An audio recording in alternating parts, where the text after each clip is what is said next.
Hello children, welcome to SI education. आज हम कर रहे हैं chapter world after 1945, social science book, grade 9, Gujarat board से। The pages of history are full of innumerable wars fought in ancient India and the world. अगर हम अपने इतिहास के पन्नों को देखें तो उसमें जाने कितने वॉर्स का जिक्र है जो कि हमारे पहले जमाने में भारत में लड़े गए या दुनिया में। Yet the most destructive war which will always be remembered in the modern world is the First and the Second World War. लेकिन जो सबसे ज्यादा खतरनाक तबाही वाले जो युद्ध थे वो हमेशा जो याद किए जाएंगे मॉडर्न वर्ल्ड में वो थे पहले और दूसरे नंबर के जो वर्ल्ड वॉर हुए। The Leagues of Nations were formed with the purpose of establishing permanent peace in the world. जो लीग था नेशंस का उसको एस्टैब्लिश इसीलिए किया गया ताकि दुनिया में परमानेंट तौर पर शांति बनी रहे। But due to certain limitations it failed and in 1939 World War II broke out. लेकिन कुछ सीमाओं के कारण वो फेल हो गया और 1939 में दूसरा वर्ल्ड वॉर हो गया। The disturbed state of mind and the horrors of the World War II persuaded human beings to once again make efforts for peace and protection of independence. अब एक तरफ से मानसिक संतुलन जो होता है वो थोड़ा हिल जाता है। वर्ल्ड वॉर II के जो भयावह नतीजे निकले उससे जो ह्यूमन बींग्स थे वो एक बार फिर प्रेरित हुए कि नहीं, उन्हें कोशिश करनी पड़ेगी कि वो पीस और प्रोटेक्शन जो है अपने इंडिपेंडेंस का फिर से उसको बनाए। This resulted in the establishment of United Nations और फाइनली इसके लिए यूनाइटेड नेशंस का गठन हुआ 24 अक्टूबर 1945 में। अब यूनाइटेड नेशंस चार्टर क्या है? The United Nations Charter starts with the preamble and it explains the goals of United Nations. जो यूनाइटेड नेशन चार्टर है वो प्रियम्बल से शुरू होता है और वो उसमें बताता है कि यूनाइटेड नेशंस के गोल्स क्या हैं। Below are given are the goals. अब क्या क्या गोल्स दिए गए हैं? There is a determination to save the future generation from the pangs of all the destructive war. सबसे पहले एक दृढ़ निश्चय है, एक संकल्प है कि आगे आने वाली पीढ़ियों को बचाना है जो भी ये वॉर है जो इतने तबाही लाते हैं इनके चंगुल से। Here, emphasis has been laid on the responsibilities born out of international laws and mutual understanding. यहाँ जोर दिया जा रहा है उन जिम्मेदारियों के ऊपर जो कि इंटरनेशनल लॉज के थ्रू ली गई हैं, बनाई गई हैं या म्यूचुअल अंडरस्टैंडिंग के through. Emphasis has been laid on developing tolerance mutually so that the whole world develops socially. जोर इस बात पे दिया जा रहा है कि एक आपस में जो है सब में समाई हो ताकि पूरा का पूरी जो दुनिया है वो सामाजिक तौर पर डेवलप कर सके। Economic, social and cultural problems should be solved with the intervention of United Nations and human rights as well as basic freedom should be disseminated irrespective of caste, language, gender or religion. आर्थिक तौर पे, सामाजिक तौर पे या सांस्कृतिक तौर पे जो भी परेशानियां हैं उसको सॉल्व करा जाएगा जिसमें यूनाइटेड नेशंस का भी दखल होगा। ह्यूमन राइट्स जो हैं या जो बेसिक फ्रीडम है उसको एक तरह से कोई नहीं छेड़ेगा, कोई अधिकार उसका नहीं लेगा, भले ही वो किसी भी कास्ट का हो, लैंग्वेज का हो, जेंडर का हो या रिलीजन का होगा। सबके जो भी अधिकार हैं, बेसिक फ्रीडम है, जो भी ये सब बिखरा हुआ है उसको जो है एक तरह से सॉल्व करने की कोशिश करी जाएगी। Lastly appeal to all the nations for cooperation to achieve these objects. इसके अलावा सारे नेशन से ये अपील करी जाएगी कि वो कोऑपरेट करें अपने इन ऑब्जेक्टिव्स को अचीव करने के लिए। Thus, United Nations Charter concludes that dismissal of war and constant urge for peace is the main objective of United Nations. तो जो United Nations है, अब जो चार्टर है उसने ये कहा है कि वॉर जो है वो ना हो और लगातार लोगों से जो अपील करी जा रही है वो शांति की करी जा रही है और यही मुख्य ऑब्जेक्टिव है, गोल है यूनाइटेड नेशंस का। Cold war 1945 to 1962, reasons and consequences. Though the World War II got over, it resulted into creation of America and Russia as superpowers by taking the place of England and France. कहने को world war II over हो चुका था लेकिन यहाँ पर Russia और America जो है वो सुपर पावर के तौर पर निकल के आए जबकि उन्होंने इंग्लैंड और फ्रांस की जगह ले ली थी। In war, England, France, Russia and America were together, but Russian administration policies created differences and thus America and England separated. War के टाइम पे इंग्लैंड, फ्रांस, रशिया और अमेरिका सब साथ थे लेकिन रशिया की जो एडमिनिस्ट्रेटिव पॉलिसीज थी उससे जो है मतभेद हो गए और इसकी वजह से अमेरिका और इंग्लैंड सेपरेट हो गए। A strong competition between the two superpowers, that is America and Russia, to establish supremacy over the world emerged after the Second World War. अब दोनों के बीच में, दोनों ही सुपर पावर्स अमेरिका और रशिया के बीच में एक स्ट्रॉन्ग कंपटीशन हो रहा था कि कौन जो है अपनी सुपरमेसी जो है पूरे दुनिया के ऊपर स्टैब्लिश करेगा, जो कि सेकेंड वर्ल्ड वॉर के बाद ये दोनों सुपर पावर्स के तौर पे निकल के आए हैं। The power was centralised between the two poles, that is America and Russia. अब पावर जो है इन दोनों के बीच में थी, अमेरिका के या रशिया के। Therefore, this time period is considered as bipolar world order. इस पीरियड को हम कहते हैं bipolar world order. Owing to extremely tense relations between the two power blocks, this phase is known as the Cold War phase. अब बहुत ही ज्यादा तनावपूर्ण relations थे दोनों ही पावर ब्लॉक्स के बीच में, इसलिए इस दौर को कोल्ड वॉर फेज कहते हैं। At various incidents, both the superpowers almost came into conflict with each other. कई ऐसी घटनाएं हुई जिसमें दोनों सुपर पावर्स एक दूसरे के सामने आ गई, पूरी तरह से जिसे कहते हैं लड़ने को तैयार थी। There was a basic change in relations among powerful nations of the world after the World War. लेकिन रिलेशंस में जो है एक बेसिक बदलाव आया था जो ताकतवर नेशन थे दुनिया के वर्ल्ड वॉर के बाद। America and Soviet Union, who had once allied and fought against the Nazi Germany and the fascist Italy, emerged as leaders of two rival power blocks and military powers. अब America और Soviet union जो एक बार साथ थे और Nazi Germany और fascist Italy के खिलाफ लड़े थे, अब वो लीडर्स के तौर पे निकल के आए थे दो पावर ब्लॉक्स के और मिलिट्री पावर्स के, दोनों ही एक दूसरे के दुश्मन बन गए थे। Thus the Cold War started between them. इसी की वजह से दोनों के बीच में कोल्ड वॉर शुरू हो गया। Though Britain and France had also emerged victorious, yet they lost the status of great powers due to terrible renunciation caused by the ravages of war and ending of imperialism.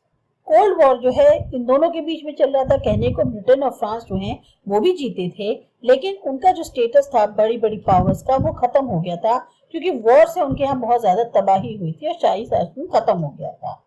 Germany, Italy and Japan not only lost the war but also were ruined economically, politically and militarily. इधर Germany, Italy और Japan ये war में हारे ही थे, लेकिन साथ ही साथ चाहे आर्थिक तौर पे कहो, राजनीतिक तौर पे कहो या मिलिट्री तौर पे कहो, पूरी तरह से बर्बाद हो गए थे। After the war, the Soviet Union captured the eastern areas of Germany and other eastern countries like Austria, Albania, Hungary, Yugoslavia, Czechoslovakia, Poland, Romania, Bulgaria and the Baltic states. तो वॉर के बाद सोवियत यूनियन जो Russia था, इसने eastern areas Germany के कब्जा किए और ईस्टर्न कंट्रीज को भी, जैसे Austria, Albania, Hungary, Yugoslavia, Czechoslovakia, Poland, Romania, Bulgaria, Baltic state सब इसी के अंडर आ गए। Later on they gave away reins of power to the respective communist parties of those countries. बाद में क्या हुआ, इन्होंने अपनी जो पावर्स थी वो जो कम्युनिस्ट पार्टी थी उन कंट्रीज की उनको दे दी। They did this to continue their superiority over these countries. मतलब ये था कि उन्होंने उनकी सुपीरियरिटी को एक्सेप्ट कर लिया था। During 1949, by conducting a nuclear test, the Soviet Union directly challenged the monopolistic nuclear powers of America. 1949 में एक न्यूक्लियर टेस्ट किया सोवियत यूनियन ने, जिसकी वजह से उसने एक तरह से डायरेक्ट चैलेंज कर दिया जो अभी अमेरिका की न्यूक्लियर पावर में मोनोपोली थी, अब उसको चैलेंज हो गया था। Meanwhile, democratic system was gradually established in the Western European countries that were liberated by British and American forces. वही दूसरी तरफ जो वेस्टर्न यूरोपियन कंट्रीज थी, अभी उनके यहाँ डेमोक्रेटिक सिस्टम शुरू हो रहा था, क्योंकि उन्होंने अभी ब्रिटिश और अमेरिकन फोर्सेस से आजादी हासिल की थी। The war distributed among army groups. One of the most important aspects of the conflict of ideology was mutual distrust and sense of doubt on the intervention of the rival group. सबसे बड़ा पहलू जो important पहलू माना जाता है इस मतभेद का वो आइडियोलॉजी का था। एक दूसरे पे भरोसा ना होना, शक होना कि राइवल ग्रुप के क्या इरादे हैं। Owing to fear born out of the mutual distrust and doubt, both the powers established their own military bases. अब दोनों को ही खतरा था, दोनों को इस डर से कि दोनों को एक दूसरे पे भरोसा नहीं है, शक है, तो इन लोगों ने क्या किया, अपने अपने मिलिट्री बेस तैयार कर लिए। Led and inspired by America, Western democratic countries on the North Atlantic Ocean established a military organization NATO in April 1949. America से प्रभावित होकर अमेरिका ही लीड कर रहा था, तो वेस्टर्न डेमोक्रेटिक कंट्रीज जो नॉर्थ अटलांटिक ओशन पे थी, उन्होंने एक मिलिट्री ऑर्गेनाइजेशन स्टैब्लिश किया, NATO, North Atlantic Treaty Organisation, April 1949 में।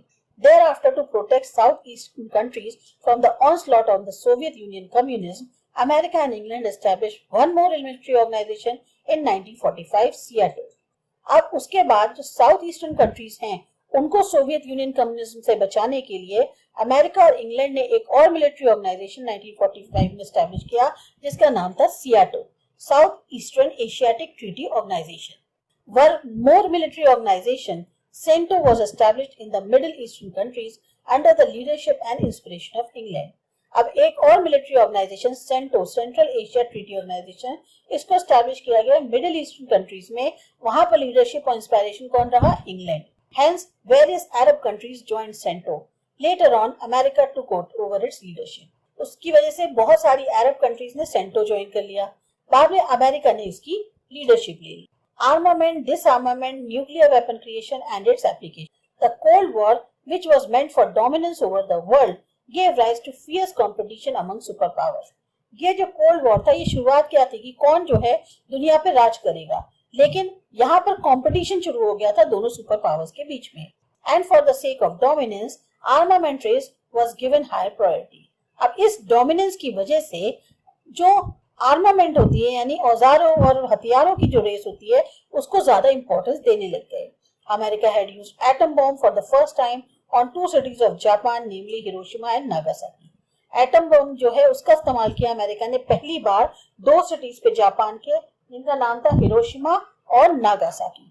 This way America proved it's supremacy. अब इससे क्या हुआ? अमेरिका की सुपरमेसी साबित हो गई। Within next 4 years, the Soviet Union proved its capacity of making atom bomb by conducting a nuclear test.